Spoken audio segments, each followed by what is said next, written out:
Read and learn, shine so bright. Smart kids grow with moonlight. Read and learn, shine so bright. Smart kids grow with moonlight. eSchoolify series, fun and true. Learning dreams for me and you. Welcome to eSchoolify series.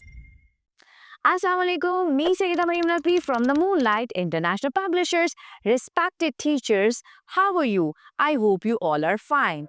What are the expected learning outcomes of number 7? The student is expected to count, identify and write 7 in words. You will display different things. You could make flashcards as well, but it's easy for yourself and the kids that display different things on the table. Their books, their notebooks, collect some bags.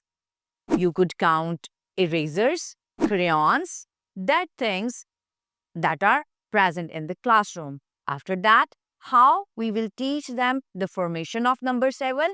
Start from red dot, make sleeping line, make sand line. It will make number 7.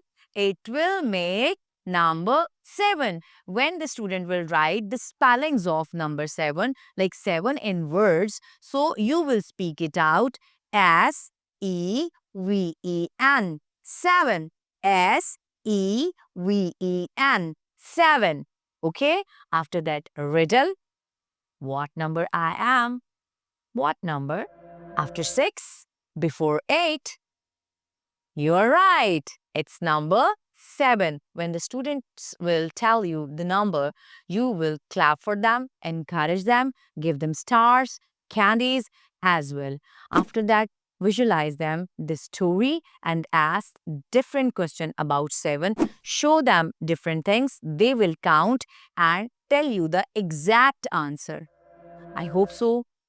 You know very well how to teach. Now, it's time to say Allah Hafiz. Thank you very much.